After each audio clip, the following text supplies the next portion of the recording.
All right. Good morning, everyone. Dan here with tradingology.com and the trading room for we're almost halfway through the month, July 13th, 2021.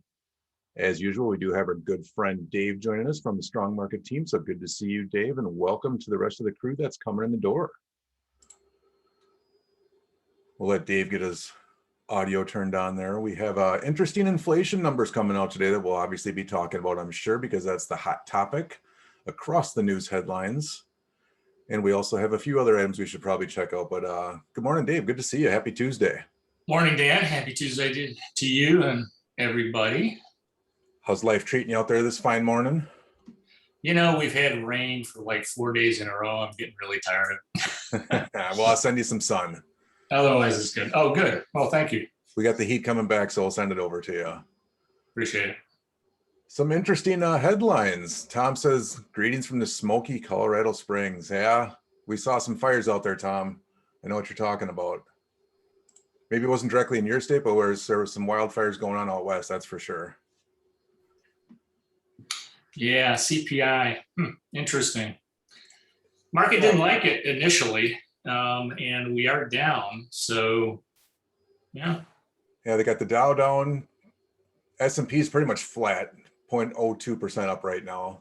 NASDAQ is surprisingly a little bit stronger, and the Russell is way down, over 1% down right now. This is one thing I did see on my trip too. This is probably a picture of California gas prices, but Wow. maybe it's not. Is it not transitory anymore? Now it's going to be real. Yeah, I saw close to $4.50 was $4.25. I think I saw gas prices, but that was out next to Yellowstone, which is to be expected because of the tourist spots. Interesting. We're at 350 here in our area. Yeah, it's right around 3 here. We just broke 299.3, I think, yesterday. So, but that's this morning. Who knows? It could be 3.25. Huh. Well, yeah, and remember CPI is what? X energy and X food. Yeah, they make up that number, right? Yeah, it's kind of a total made up number. Why it doesn't include fuel and I mean, gee, if it included fuel, we'd be up 2, 3, 4% on a daily instead of 0.9. You know. Yeah, high since 2008. We'll pull up the actual calendar here. They had the forecast was 0.5% CPI. Is this a month over month, right? Yeah, so it's almost 1% month over month. Yeah. So, good morning, Andre. Good to see you, sir. That's a big jump for 1 month because I mean, annualize that, and you got close to 12% a year. That's a lot of inflation. Yeah, looking at these guys too, it's crazy. If we see, I was looking at a quick live update. I didn't punch it in the spreadsheet, but that's one thing we were watching in the spreadsheets is we had the last couple of days over 500 points. No bullish hurting really. No, we had that little orphan there, and he's just kind of stuck there by himself, which is really unusual for a 500-point move. Yeah, so I started pulling up and looking at today. It's like, well, we got markets all over the place. Look at the numbers right now. Declining is far outweighing the advancing on both the NASDAQ and the Dow. I mean, we're over 2,000, almost 3,000 declining issues. What's not on par though with the NASDAQ, I find this interesting, is the volume is on the upside. So there's more issues going down, but there's a few that have a lot of volume going into it that's spiking it up. So once those few stop holding up, I think there's going to be a big dump in the tech because this is on way too much of a tear. Yeah, I think it's probably all going into the FANG stocks, which remind me now, is the MDX a weighted or non-weighted? I think it's weighted by market cap, isn't it? I don't recall off the top of my head either. Yeah, so if it is, then you're talking probably 5 stocks that are driving the NASDAQ higher. Everything else is going down, which is not really good for the index, not sustainable in my view. Yeah, look at the Qs. They both did the same thing on the options. So, they're both at highs for this time period, probably potentially an all-time high. But I was also watching, as we mentioned, the NDX. We're negative supply and demand because that's how it's coming from those internals. So, yep, that's a bit of a warning bell right there. So anybody that's long that better be careful. They're very short-lived.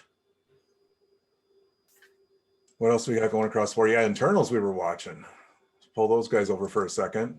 Internals are still negative 1,000. Volume is kind of pausing on its stair step down. Let me zoom in a little bit here. It started out just stair stepping down, then it's kind of paused around this level here, but that's all negative things happening. And there are together, we don't have that big gap like we see occasionally. So right. Interesting that volatility is coming down while running negative internals market day. Very odd.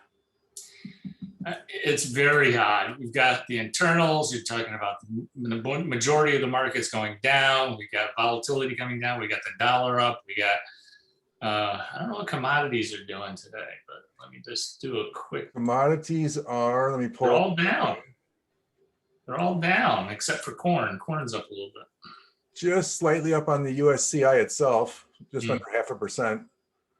But we were noticing, as you mentioned, the Dixie was up 0.5%, give or take, where it's about 0.27 right now because it's dropped a little bit after the open. But I did notice we gapped up over this long trend line on UUP correlated with that. So I'll be curious to see if that pushes back up before close today. If we close above that trend line or not, because that's been a little gap that we went back and filled this one. So we'll see. See where that day ends. Very, very odd day. If we take a look at the spreadsheet again, I think it's kind of giving us some clues what's going on.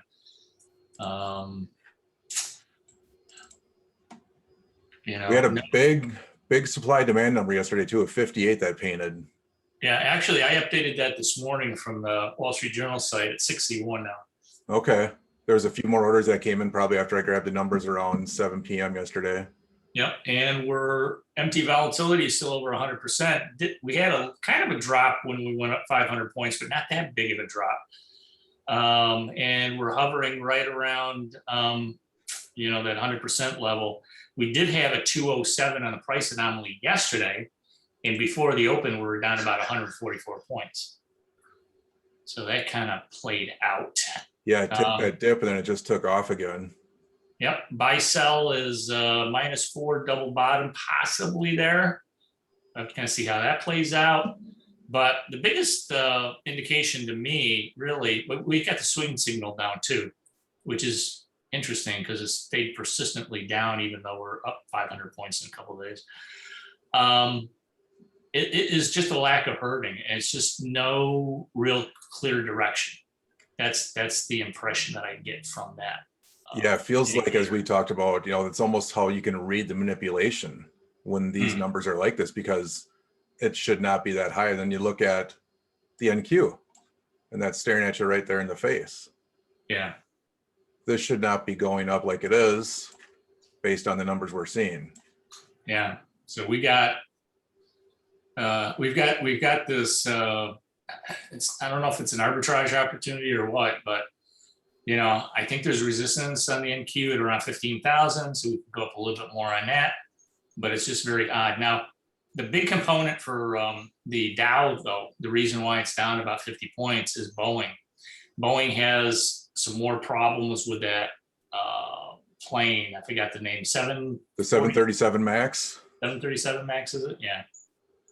Yeah, some more problems with that. So it's down a little bit. That'll spell trouble. Yeah. SPY VIX is up though. We're at 27 on SPY VIX ratio. Yeah, that's coming up to actually hit another all-time high on the chart there. I see you got the bubble painting on that one. 27.4 currently, and this is on the weekly.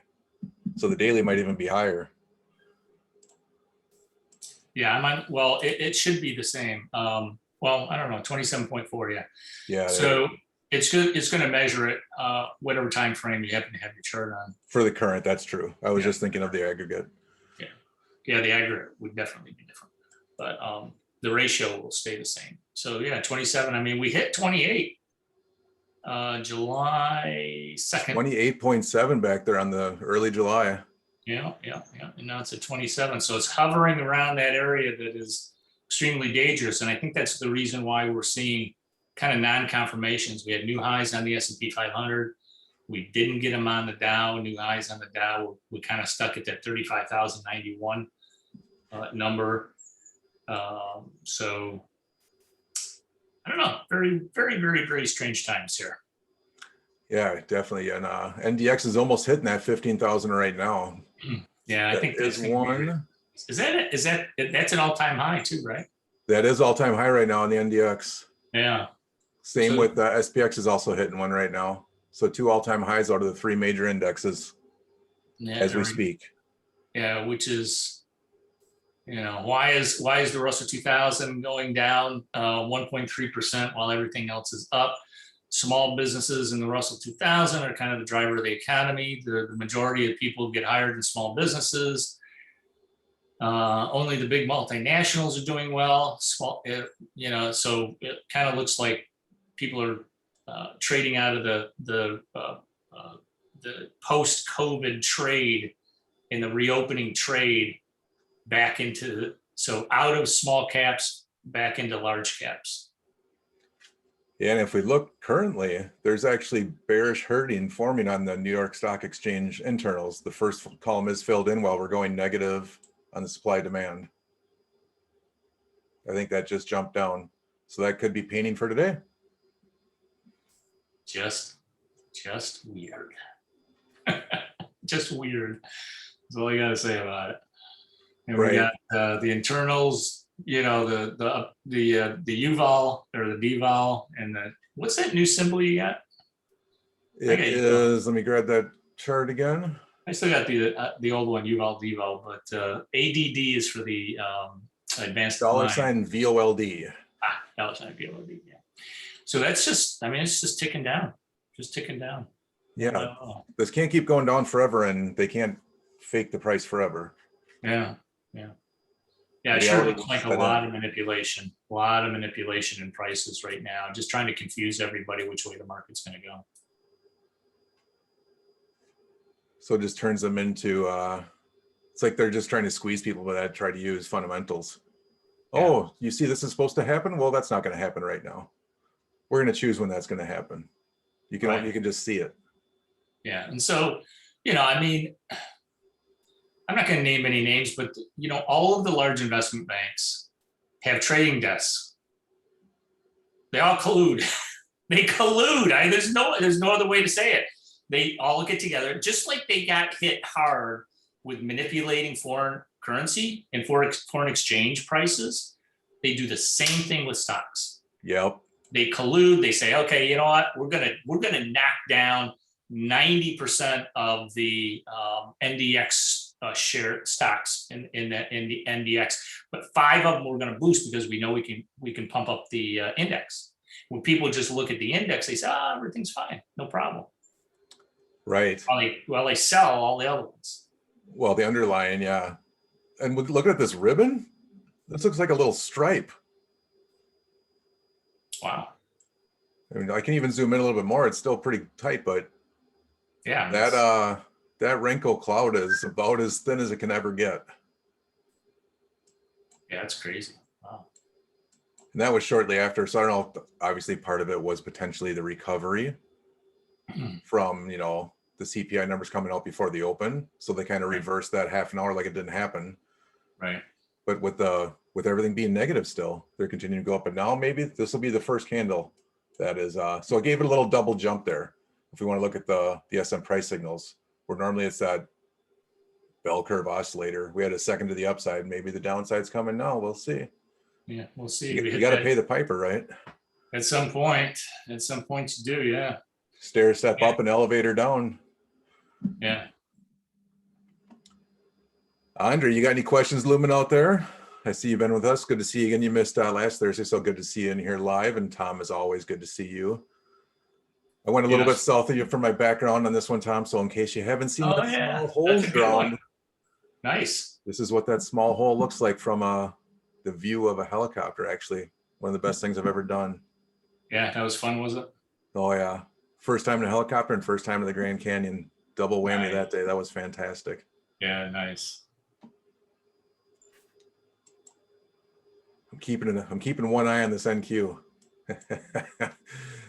Because it's moving down now. Candle's coming to a close. What do we got? Quarter to the hour. Andre says, can you comment on crypto in general? Oh boy. Dave sent us Oh boy. I'm It not was going to bring a up the manufactured coin that we saw someone manufacture just to make a point, but yeah. that changes my views of anything ever possible to look at manipulation of any Whew. type of instrument for that matter, let alone a cryptocurrency. Yeah, the TLDR on that is just that you got this guy who created his own coin called Moon something. I won't mention what the name is because we're a family-friendly show. But he created this. He created this coin out of nothing. 777 million of them, and then the process was he created them. He got some ETH so that he could promote it. So he could. I forget the. Do you remember exactly how he did it? He went to some other website in which he got it listed so that it started showing up in people's kind of. Yeah, it was basically he got it listed and he had 5,000 followers on Telegram. Yeah, So he yeah, yeah, posted yeah. on his spots and Twitter and he made up all these new handles for it. Right, right. And then he created a second account so he could go and take BNB coin, which is the Binance coin, swap it for his coin. So now he's got liquidity. He's got some liquidity going for it. And then people started jumping on it. I mean, it was just unbelievable. As soon as they see the transaction starting to happen and he had the Discord group going, people started buying it. He went from 0 to 6.2 million in market cap within like a few hours. Just it was ridiculous. Just unbelievable. Yeah, there was people buying it before he even announced it, like just because it existed. Right. People are jumping on this thing. They're like, what are you doing? So I don't understand. So people are just making decisions based on nothing. Yeah. Because that guy created it out of nothing, literally thin air. Yeah. And also, did I put that, Andre, if you check. I think you only sent it to me. I don't think you put that in the main chat because I wouldn't put that in the main chat either. No, I didn't, but I did put Schrodinger's coin PDF in there. Okay. And that PDF, go back, it was posted yesterday, Andre, and it had an excellent discussion on the role that Tether has had in Bitcoin's price movement. I think you'll find it really interesting. And the link to that YouTube video is actually in that PDF. I didn't put the link to it in the chat, but you'll get it in the PDF, and you can go take a look at that for yourself. Let's just say he named the coin something we are not going to name ever on a live feed or even just not going there. No, not going there. But in general, if we look at crypto, they are definitely red today. Bitcoin's down almost, well, it was almost 3%. Now it's 1%. So it's highly volatile right now. It's creeping down in that 32,000 range again.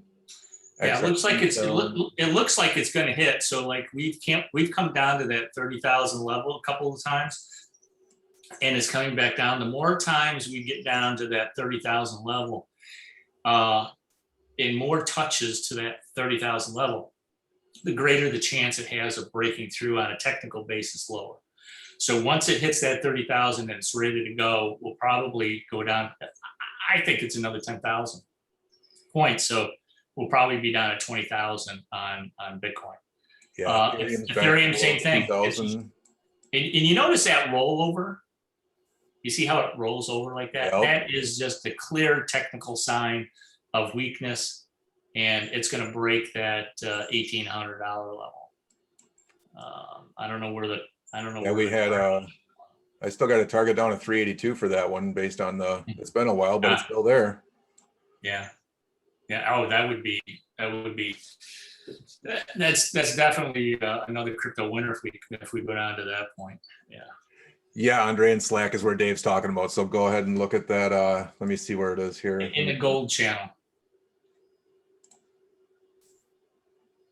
Yeah, scroll up to yesterday. It was yesterday in the gold. You got it. That's all the PDF is there. Yep, all the coins are doing the same thing. XRP. Yeah, Lumen we were looking at last time. Who's another one we can pull up? That's XLM, because they're pretty much identical at this point. They might go down to 11 cents or even negative. So sorry, guys. Yeah. Just like interest rates are going to go negative too, right? Yeah. I didn't look at the bonds yet. What are they doing with this? They were pretty volatile this morning. I just noticed they're down right now, but they were up initially on the CPI news, and then they kind of backed off a little bit.